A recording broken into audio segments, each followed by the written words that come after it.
Adventures in Consciousness by Janeroberts. Chapter 10. The Source Self.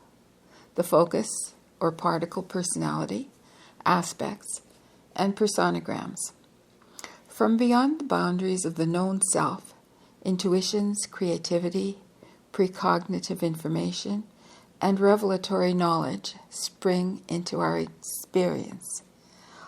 Our nightly dreams also provide dramas of multidimensional nature, in which the known and unknown selves meet. The known self perceives its reality in creaturehood. It focuses its attention upon the physical world, which is the three-dimensional reflection of its own kind of consciousness, a consciousness deflected and sifted through a molecular lens. This conscious self is only one aspect of our greater reality, however, the part that springs into earth knowing. It can be called the focus personality because through it we perceive our three-dimensional life. It contains within it, however, traces of the unknown or source self out of which it constantly emerges. The source self is the fountainhead of our physical being, but it exists outside of that frame of reference. We are earth versions of ourselves, beautifully tuned into corporal experience.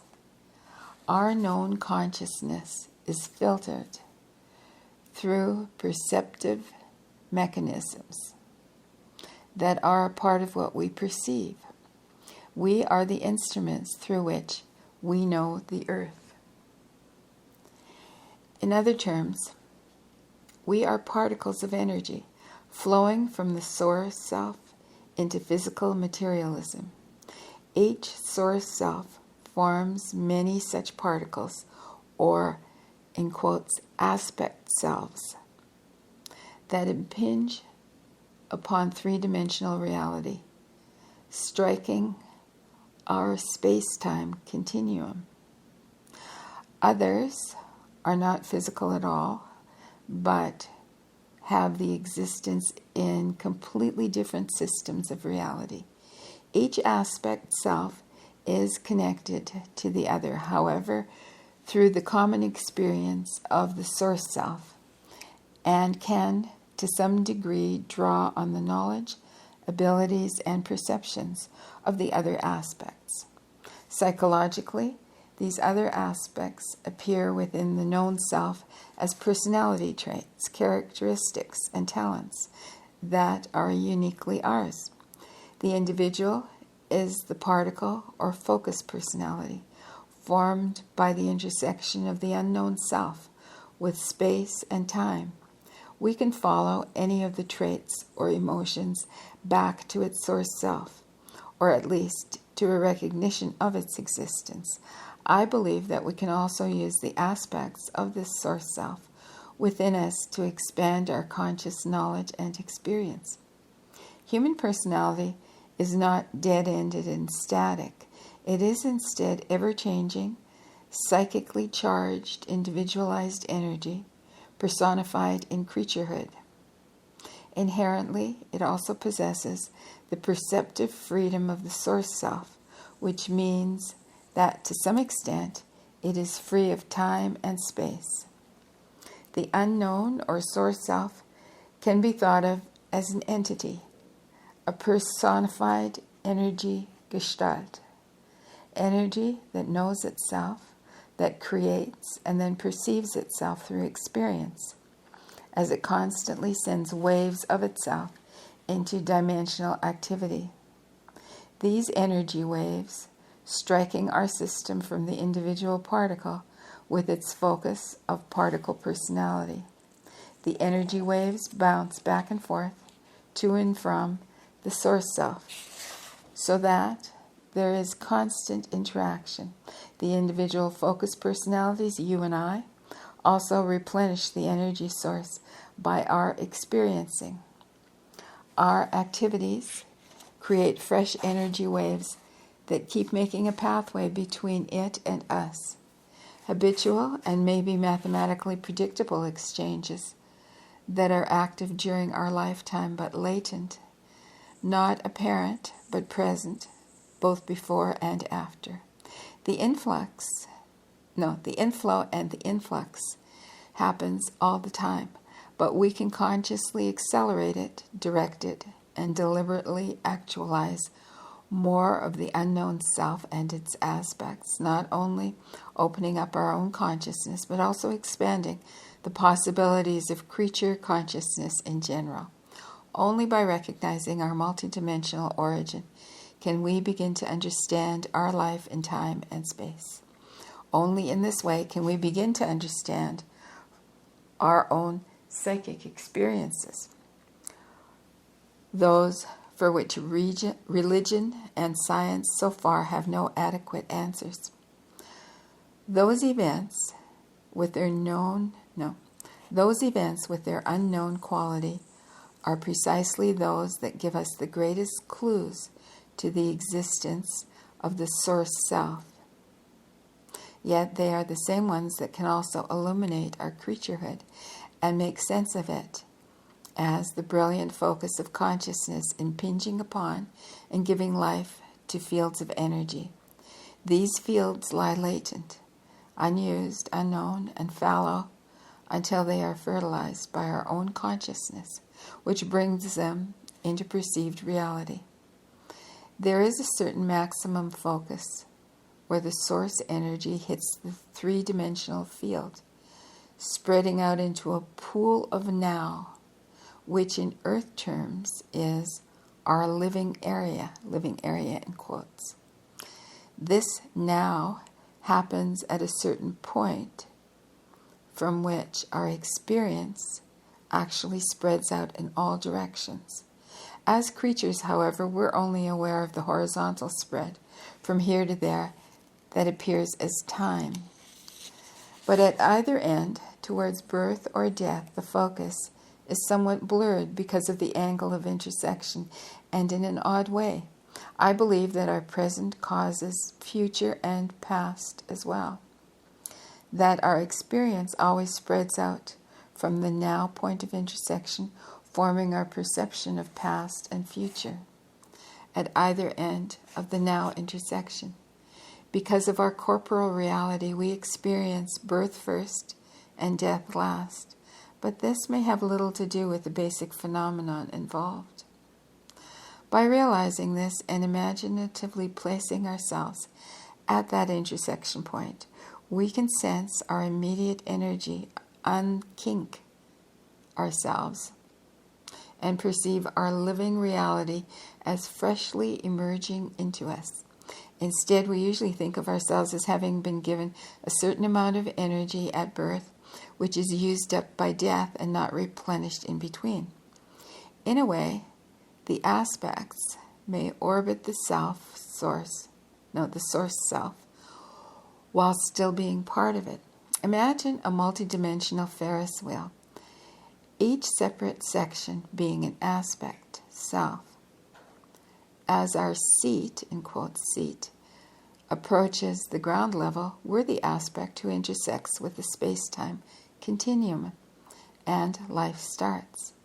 But this Ferris wheel moves in every possible direction, and its spokes are ever-moving waves of energy connecting the aspects with the center source. Each other position intersects with a different kind of energy, in which it, in turn, is immersed. The spokes bud at the ends into aspect selves, through whose experiencing the entity perceives various kinds of existence, which it creates at the intersections. Each aspect self is connected to its source and all other aspect selves. The experiencing of these separate lives enriches and changes the source itself, which in turn generates new energy. Each aspect self is an entity in miniature and sends out its own spokes aspect of itself into lesser dimensions than its own. The aspects, however, have complete freedom within the given dimensions of their existence. Their experience is not predestined or predetermined.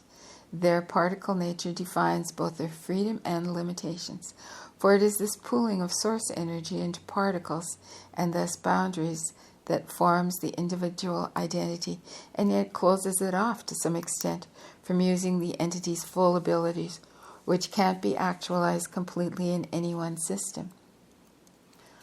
From our standpoint, the particle is the physical body with its focused personality immersed in three-dimensional life. The particle is formed of waves, however, the particle formation being the result of the energy waves' intersection with this field. At death, the particle breaks down, no longer illuminated or given life by the wave patterns which contain our memories and the potentiality for life, for earth experiencing. Again, each individual aspect self contains traces of the others that are a part of the same source. Our personalities are composed psychically from trace elements of the source self, which appear at our end as our own unique characteristics. We may concentrate on only a few of these, so that they are our official interests and abilities. Others, however, unknown and unrecognized by us, are stressed by aspect selves in whom our primary concerns lie latent or in a probable state. Since other aspects have a different kind of reality, however, these trace abilities or characteristics will be earthized, in quotes, earthized, in us, or disappear as earth versions of tendencies that may actually be quite dissimilar in their natural state. In the entire play of the personality, all of these aspects or traces of the unknown self act as basic components. In most circumstances, they blend so smoothly into the formation of the personality that they're invisible and unsuspected. In our society, at least, only when some unusual psychic activity erupts do we even begin to glimpse these basic portions of ourselves that we know. A part of our unknown self, even if only a trace, rises to confront us. In many psychic experiences, the personality also shows some manifestation of an aspect self, and not just traces. If not in isolated form, as with Seth, then at least illuminated and highlighted. Often such aspects act as initiators of expansions of consciousness, so that previously inhibited psychic or creative activities may be activated. I think that these aspect selves correlate with Jung's archetypes to some degree, as well as with the Greek idea of muses and demons. Together, they help form the personality as we understand it. Again, these basic components represent other aspect selves, operating in different realities than our own, and each can be isolated, tuned into, magnified. Its particular abilities used to enrich the personality and throw light on the source of its being. Our interpretation of the ego and intellect has served to limit the clear function of the intellect and immobilize the ego, which I believe is far more flexible by nature and acts as the director of these aspects as they interact within personality. Instead, we've allowed the ego one function only, and that is of directing physical focus. We believe it must and should be left behind if we want to explore alternate states of consciousness, rather than thinking of it as a springboard for such activity. In drug and drugless manipulations of consciousness, we often imagine that we must die to ourselves in order to find ourselves. Instead, the ego has a twofold function. Besides directing physical focus, it also receives inner perceptions when it is allowed to. When our religious and cultural fears don't inhibit us. When the ego does perform this function, we usually think that it is impaired instead. Therefore, it is seldom allowed to assimilate or organize the inner material or relate it to ordinary experience. We just don't give it a chance. In other words, the ego can also use its abilities to look inward, correlate psychic experiences and psychedelic activity that might otherwise remain untranslatable. Rather than encourage such tendencies, however, we regard the ego as rigid and unyielding. Seth Material stresses this resiliency, particularly in the natures of personal reality, and my own experience confirms it. The ego, as the known I, can meet other aspects of the source self.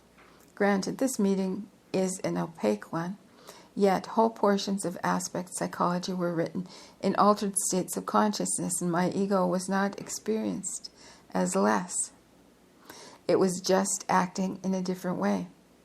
In fact, almost the entire part 2 of this book was produced in just such a fashion. As I wrote, I had no conscious idea which word would follow another. I wasn't pondering or even thinking in generally accepted terms. I was just taking down what came down from other levels of consciousness. I sat down, felt within myself for what I call my aspects channel, and wrote down the words that sprang into my usual conscious awareness. I was drinking coffee, smoking, and often listening to rock music on the radio. Egotistically, I was fully aware, yet one part of my awareness was tuned to a particular station and to some extent merged with it. It's like sitting at the threshold of yourself.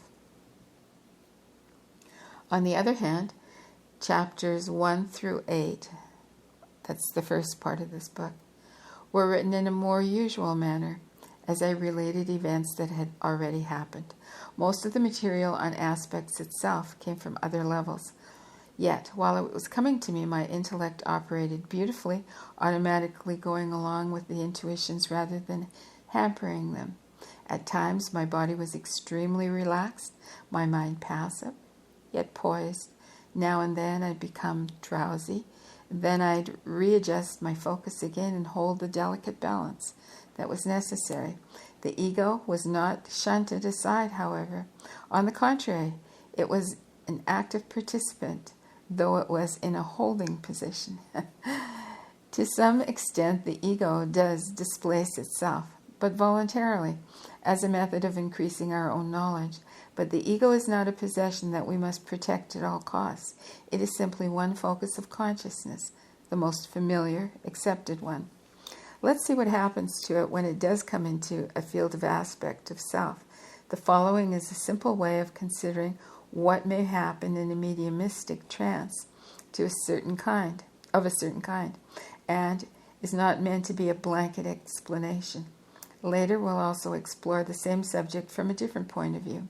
Again, we'll refer to the focused personality as the entity's aspect in our time, the one corner of it perceived in our dimension, its three-dimensional face.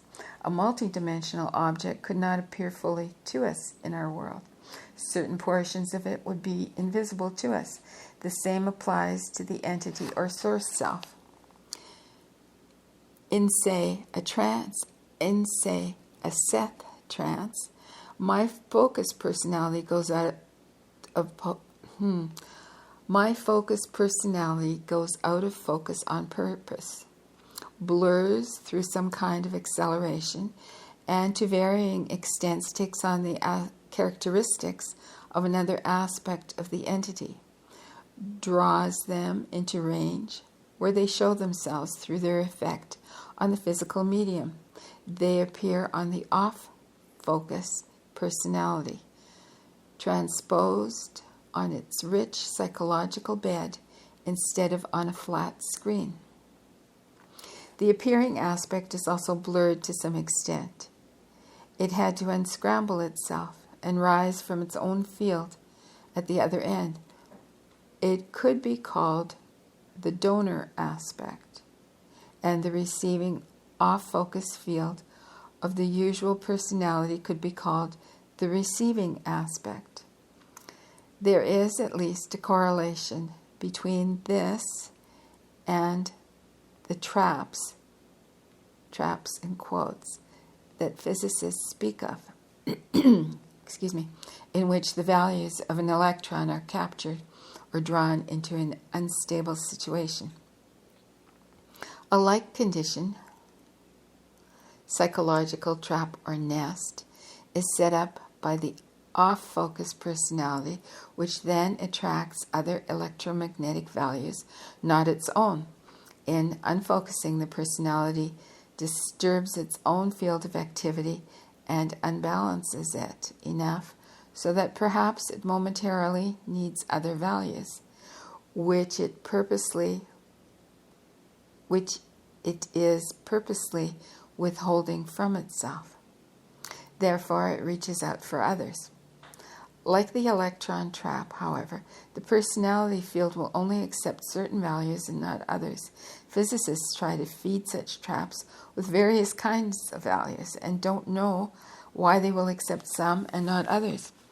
I said that the personality, after displacing or unfocusing itself, draws or attracts other aspects of its entity, the entity of Source itself and its aspects all belonging to the same multidimensional field. But this doesn't imply that the closest aspects are captured.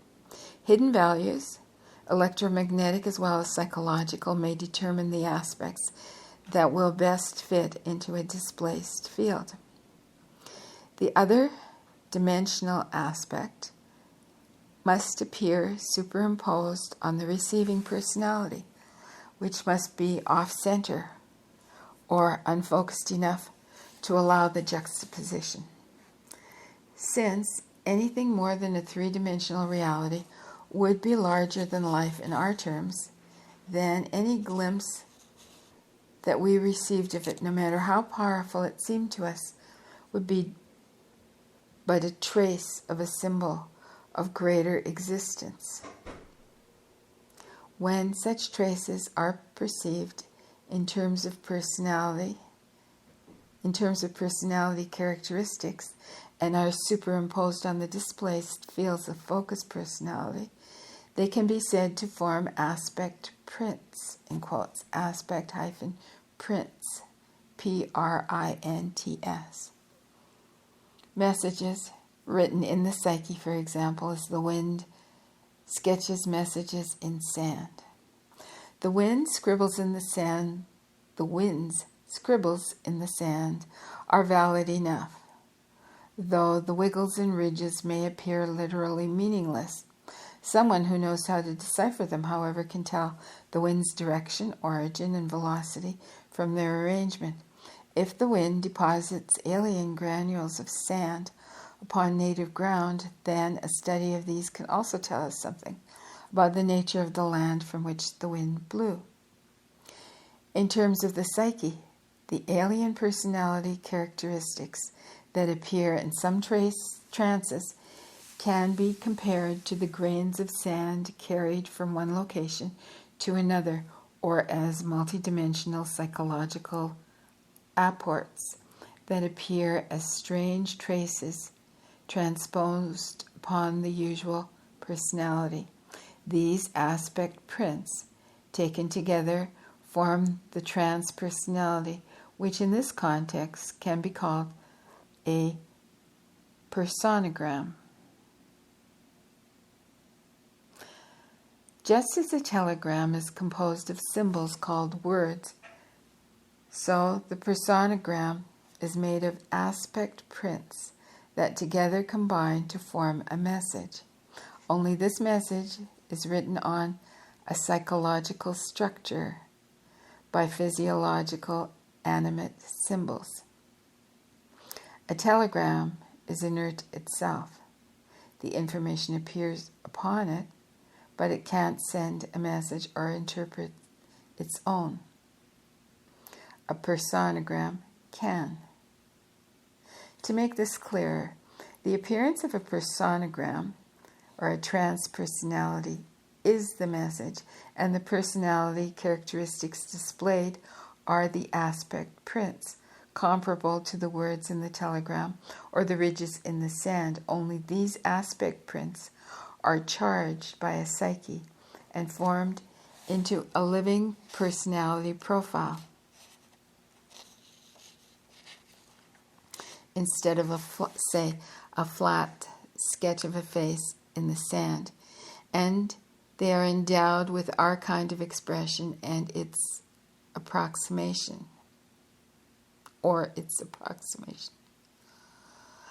The personagram is a representation of certain aspects of the entity that are too large in quotes, to fit into our usual framework, transposed upon or within the displaced field of the receiving personality. These psychically charged aspect prints form the trance personality.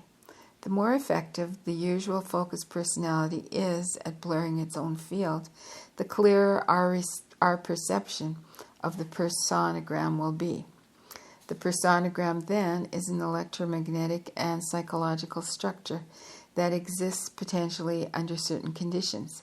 It is a bridge personality, a unique psychological being equipped to operate between the systems of reality, but its source may well be entirely outside the three-dimensional system.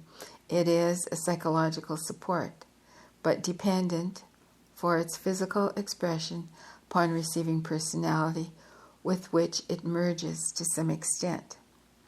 When the usual personality unfocuses and scrambles its own field, reduces or minimizes its own electromagnetic values, it also takes its own charge or its mark away from that section of its identity field. That portion can then be impressed with the alien charges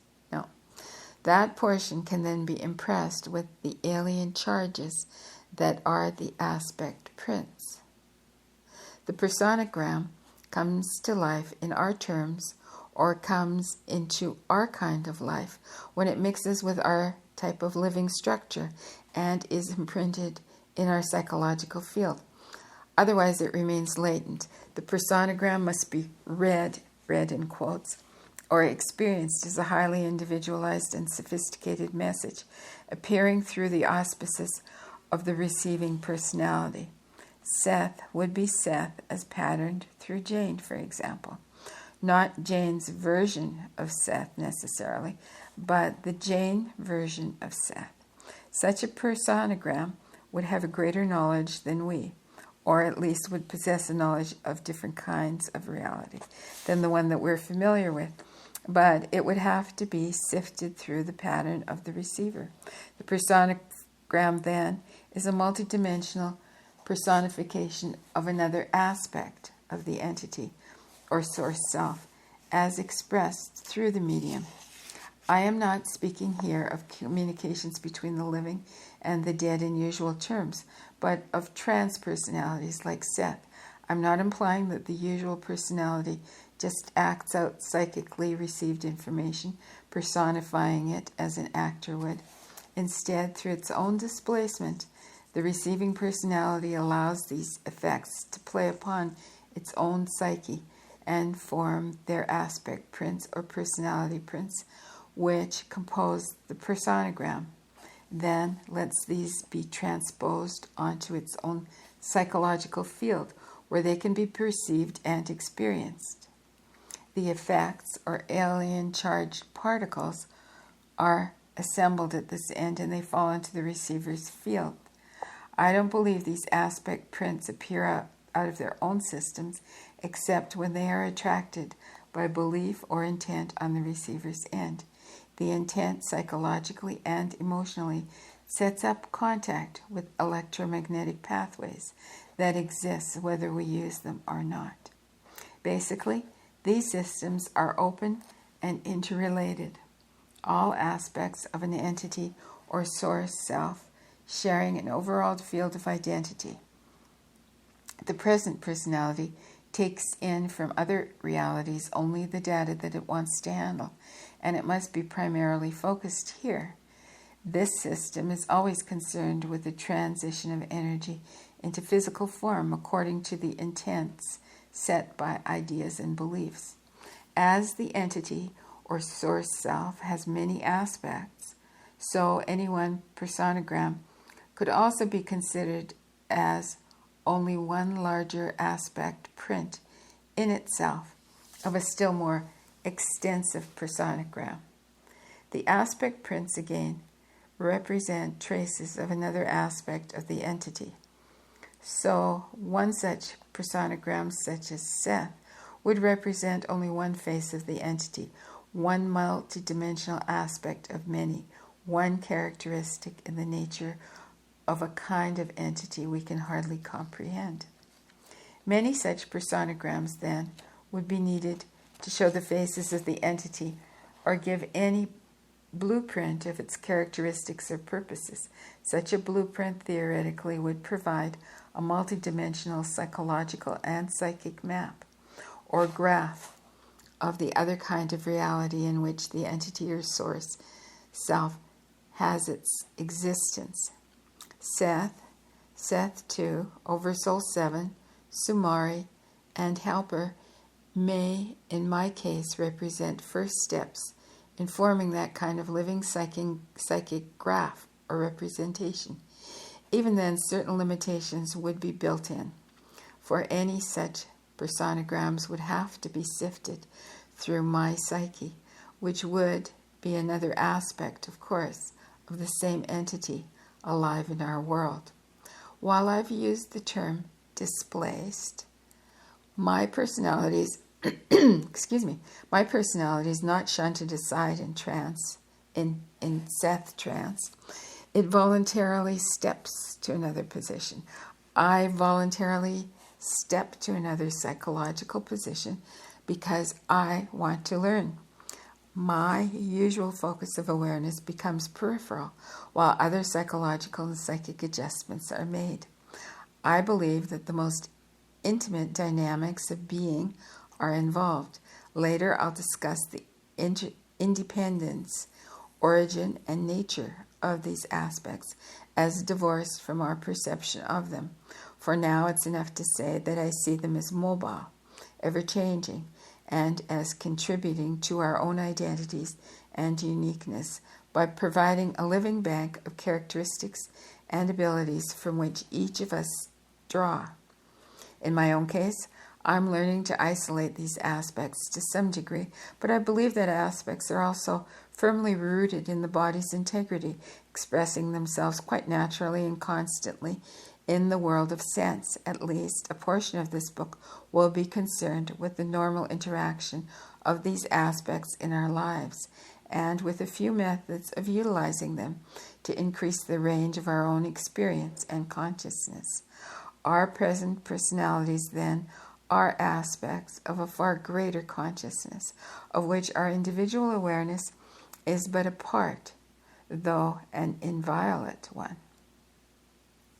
Our personalities are composed of other aspects, each dominant in other realities.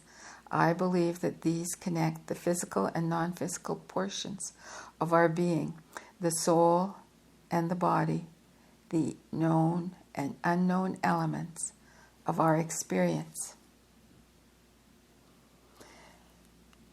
And that concludes Chapter 10. Chapter 11. The title of Chapter 11 is Basic Source Aspects. Hope you enjoyed that. Till soon.